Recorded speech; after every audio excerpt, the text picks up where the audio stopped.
So, what can you learn about frame control and social confidence from Russell Brand? Russell Brand is an actor, comedian, and he's an outspoken activist. His power comes from his larger than life expressive communication style. And he's over the top, he's unpredictable, and he's never afraid to kick over idols or hijack an interview. And you read Thomas Piketty, or big chunks of Thomas Piketty, and I can tell you a lot of people have bought that book and didn't. He don't make it easy, does he, Piketty? He doesn't. But what was funny was actually out of that interview last year, where you said you didn't vote, you were accused, and are still being accused, by people, of turning young people off politics, not getting them engaged. And ironically, you've actually probably engaged more young people in thinking about these issues than any politician who votes, right? I mean, I've had texts today from people. Except, Evan, I don't. Okay, so notice how the interviewer tacks on the last little bit to the end of his statement. So he delivers his statement, and then he tacks on this little bit of a hedge or an attempt to qualify his statements. So whenever you deliver a confrontational statement or you make a value judgment, it can be tense if you are met with silence or the person gives you a funny look or a look of disapproval. But when you immediately rush to alter what you just said from a place of anxiety, you do risk appearing less confident to those in the room. See the irony in that, because my point was don't vote, become apathetic, do nothing. My point was become engaged in procedures that will have an impact, creative direct action. So I think it's clear from the book, and clear for anyone who doesn't want to pursue the idea of a kind of nihilistic apathetic argument deliberately to diffuse it, that what I'm saying is that people must become involved in their own political destiny. Yeah. Now look, for people who haven't read.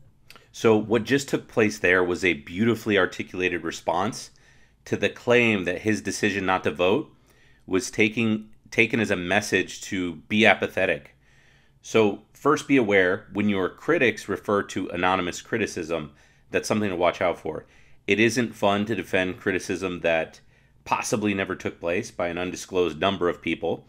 So when people say, people are saying this about you, sometimes you might want to call that out and say who specifically, right? So one option would be to challenge the vagueness of that statement by saying, oh, really?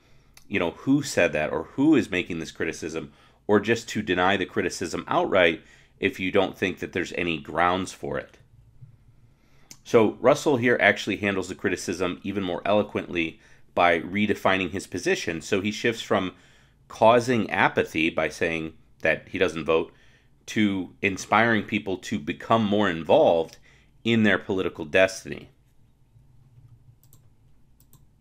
The book, or who haven't seen the previous interviews or haven't followed this, let's just go through some of the things, the enemies in the book. Let's just go through them. So who don't you like? What are the big enemies? You mean, what do I think are the challenges we face? Who are the objects? So here he redefines who don't you like to what are the challenges. This takes the problem from not liking certain individuals or certain individual entities to standing up against societal challenges, and that has a more positive and inspiring set of associations than just who do we want to blame specifically. It's not objects-based, because I'm trying not to approach this in a negative way. I've just come from Parliament Square, or Tarpaulin Square, as it's become known by the successful Occupy movement, who are currently there, who are dealing with the police politely and lovingly. And this is a new kind of political movement, and precisely the kind of political movement that we want to encourage, where people are disillusioned with traditional, conventional politics that doesn't represent us, the ordinary people, that might be fun for those of us that work in media to chat about, or people with columns, or people with loads of money and big corporations. But for ordinary British people, they don't feel that they're being represented. No one wants the NHS dismantled. My mate Lee, who's a fireman in Grays, who's like the fire brigade union, can't get no coverage in the media, who are facing terrible cuts, who can no longer do their jobs healthily, safely and effectively. These are the kind of people that we're addressing, and it needs to be through creative direct action, because the apparatus for ordinary people to be engaged politically simply doesn't exist. And that's what came up in my last interview with your predecessor, Jeremy Jeremy there, Yeah. and which is more and more prevalent as I've been going on this journey of learning and education from the people that are Well, okay, engaged. look, so let's just give us a couple of things, obvious things that you would do about it. Okay, so Russell refocused from who is the specific enemy, again, who do we blame, as the interviewer framed it, to what are the broad problems we face and who are the victims of these problems. And then he articulates who the victims of the problem are. So this is important for answering a very critical frame control question, which is, why does this matter? Why does this matter for the audience? We need to let them know that we're debating important things with real-world impacts, and the way to do that is articulate anyone who might be harmed by a particular policy, and to really give that person a face and really characterize them and the problem appropriately. So one thing to note is he's going to be very vague with his blame assigning. For example, earlier when he was asked, who don't you like, he didn't want to be seen as attacking one person or institution. It would be better for those that he's condemning to remain faceless and therefore heartless. We don't want to put a face on them. But he does put a face on those who are harmed by those entities, because that makes his message much more personal and much more meaningful to anyone who hears it. So the frame here is David versus Goliath. A David versus Goliath narrative is a powerful way to stir emotions and inspire us to fight for the underdog. Now, the interviewer ends that by saying, give us a couple of obvious things you would do about it. That's how he ends that statement. So he goes from the talk of the victimization to what are the practical things we can do to step outside of the ideas world and into reality. And the interviewer is shifting from who is to blame to what is the specific problem and what is, or I should say, what is the specific solution to this problem that you've articulated. So this is an effective way to take someone from the abstract claim to specific solutions, especially if someone you're talking to is taking a more idealist position. So it's a way to pick apart a person's frame by suggesting that it fails the test of pragmatism. It doesn't hold to that standard of being realistic. And this can also be a way for toxic people to reject your message of how they may have harmed you by accusing you of refusing to consider helpful solutions. So they push you into a pessimist frame by simply pointing out the fact that you want to find problems and you don't want to find solutions. So before they've given any acknowledgement to your pain or to the damages, they quickly shift to how to fix it.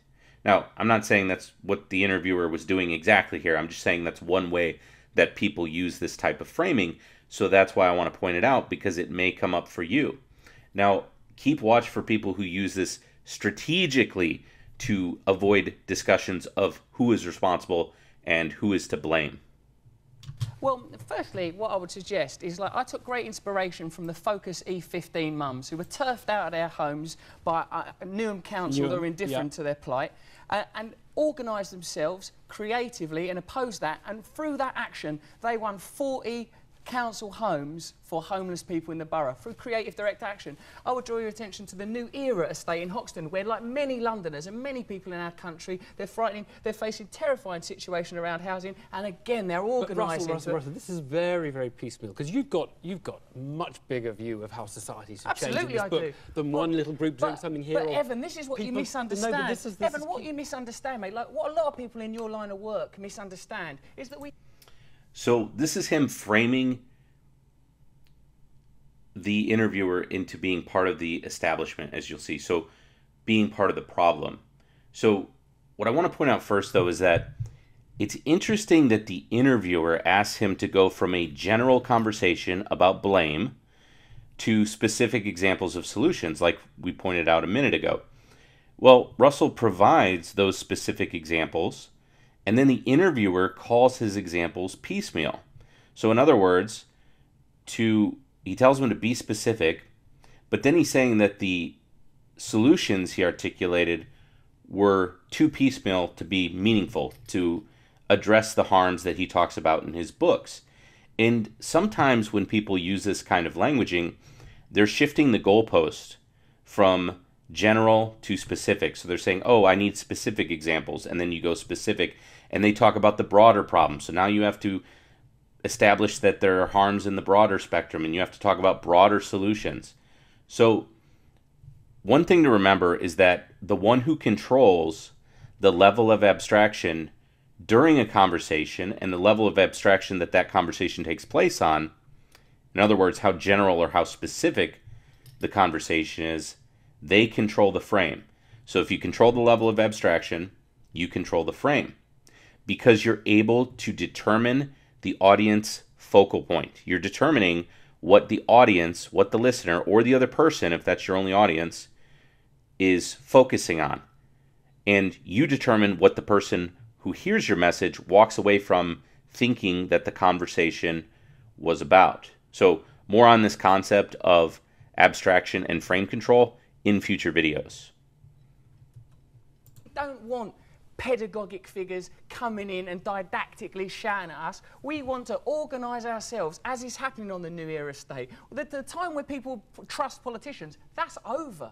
That era has passed. Now, I'm not suggesting they start trusting me, an entertainer. I'm a comedian who looks like Jesus. That's a much closer description. Okay, so here he's starting to push the interviewer into the position of being a corporate shill, shilling for the people that wear suits and have stuffy ideas and data and only want practical real-world solutions but don't necessarily care about the harms of their ideas.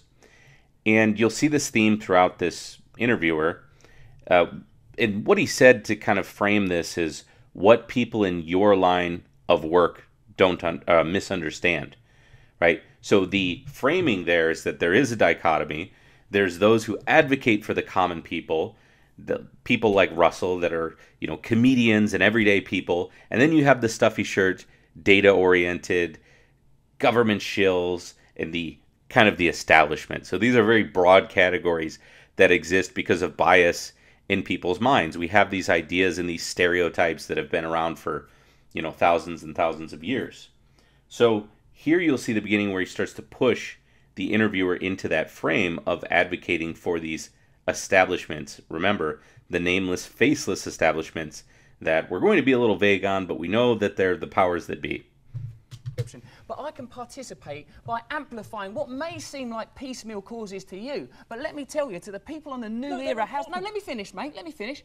To the people on the New Era estate who are losing their homes, so the brother of the richest Tory MP in this country, Richard Benyon... Right, so this is powerful. He says he completely reverses the earlier charge of only offering piecemeal solutions by redefining the statement so that the interviewer is seen as being uncaring towards everyday people. So Russell provides a solution or says, hey, we made these positive changes. And the interviewer says, yeah, that's piecemeal. It doesn't really solve the world's problems. And now he can frame that as being uncaring about the little help that is offered, which although it may be a little help, it's definitely not piecemeal to the people who receive that help. So now he's framing the interviewer as being someone who's uncaring towards these solutions. Very powerful stuff.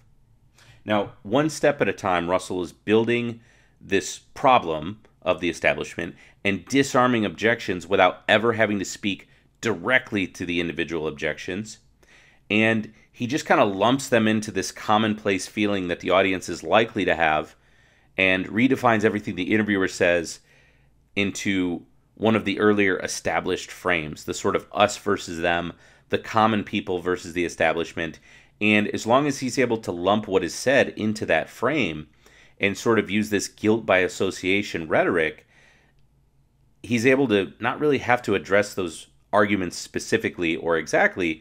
He can simply lump them into the bias that we have as the audience. We kind of know that there are corrupt people out there. We know that there are corrupt government officials. Corporations have ties to government officials. Again, the nameless, faceless powers that be. That's a very common bias, very common feeling among audiences that there is that dichotomy. So as long as he pushes the interviewer into that dichotomy, he can take that position of being a common man, being a man for the people, a comedian, a good-hearted person who just wants to advocate for change.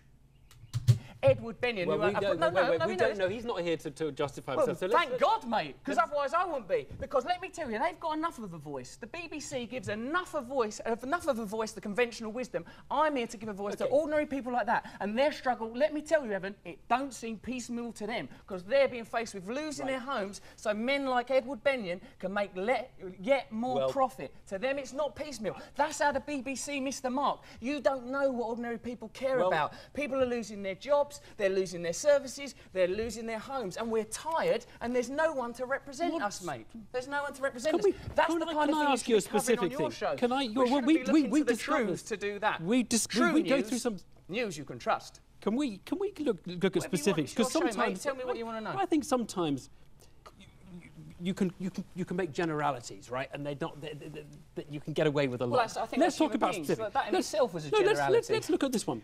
That in itself is a generality. So this is a powerful redirectionalization of a claim that someone has made about you or an argument. Maybe they deliver a put down, and you just accuse their statement or their mindset of violating the same principle that they have accused you of violating. So if someone says, "Oh, you're ugly," you might take the word ugly and flip it around and say, well, that's an ugly way to speak to people, or that's kind of an ugly way to see the world, only seeing people in terms of their looks. Have you always felt that way? You know, do you pay attention to that in society? Maybe you've been spending time around people that think in very ugly ways. So there's different ways to take that word ugly and redirectionalize it back to the person that you're speaking with. But it's interesting that Russell does it so naturally here by accusing his statement about people say general things or generalities. He's accusing that statement in and of itself of being a generalization. In the book, you say in the book, let's kill General Motors, let's take it back from its shareholders, scribble out the name and the logo, and let's use its resources for something more valuable. Now, Evan, I hope you're not going to use this opportunity for you, an Oxford-educated economist, to come on the TV and be rude. An Oxford-educated economist. So here he's framing him as, okay, you're going to bully me as an Oxford-educated person, whereas me, myself, a man of the people, am just standing up for what's right. So this is interesting. Notice how he keeps pushing him, the interviewer, into that frame of being a shill for the establishment. To me, I'm not being rude. I want an autodidact, a self-educated man, for simply trying to suggest that there might be an alternative to corporate hegemony, that there might be an alternative to our governments bending over for the benefit of big corporations. Let me tell you, that's what ordinary people care about, mate. It's affecting ordinary people's lives. I don't know if it's affecting the places you hang out and where you drink. Let me speak. Tell me what you need to know. Yeah. Okay, so this has been a very interesting interview. I hope you've learned a lot. And if you find this type of information valuable, if you're looking to improve your social confidence and improve your understanding of frame control, please like and subscribe to the channel for more content.